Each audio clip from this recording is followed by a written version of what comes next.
তো আজকে আমি সুইগিতে সম্পূর্ণ একটি অর্ডার কমপ্লিট করে আপনাদের দেখাবো একটি অর্ডারে কত টাকা পাওয়া যায় সব কিছু বিস্তারিত বলবো।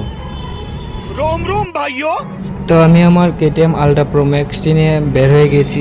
तू समझा? सिस्टम। তারপর একটি অর্ডার আসলো, অর্ডার আসার পর প্রায় 15 মিনিট আমি রেস্টুরেন্টে বসে রয়েছি। তো 15 মিনিট হয়ে গেছে, এখনও রেডি হচ্ছে না। এই দেখো তোমরা রেস্টুরেন্ট শ্রীনবাব। তার 15 মিনিট যাওয়ার পর অর্ডারটি রেডি হয়েছে। তো আমি এখন অর্ডারটি পিক আপ করবো।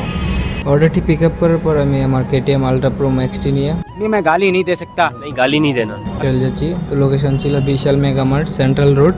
তো আমি এখানে প্রায় চলে এসেছি।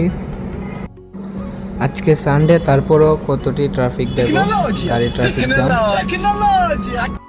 তারপর বলতে না বলতে আমি মেগা মার্টে চলে এসেছি, বিশাল মেগা মার্ট। তো এখানে আমি কাস্টমারকে এখন কল করব। গাড়িটা পার্ক করার জায়গা পাচ্ছি না, যেহেতু আমারটা KTM আল্ট্রা প্রো ম্যাক্স। ये क्या पक रहे हो मादरचोद? তারপর দেখো গাইজ, আমি আমার পার্সেলটি নিয়ে যাচ্ছি। এখানে আবার কি বিয়া না বার্থডে কে জানে। আচ্ছা, এটা আমার দেখার বিষয় না। কাস্টমারের কাছে পৌঁছে গেছি, এখন অর্ডারটা হ্যান্ড ওভার করবো। এটা প্রাইস হচ্ছে 191। তো হ্যান্ড ওভার করে আমি চলে যাব। কাস্টমারের হাতে পার্সেলটি পৌঁছে দিয়ে চলে যাচ্ছি নেক্সট অর্ডারের জন্য। তো আমার এই অর্ডারটি 22 টাকা দিয়েছে, আর ইনসেন্টিভ হবে 60 টাকা। তো ভালোই আর্নিং হয়েছে 29 টাকা। তো গাইজ, নেক্সট ভিডিওতে আবার দেখা হবে। আমাদের নতুন কমেডি ভিডিও আসছে।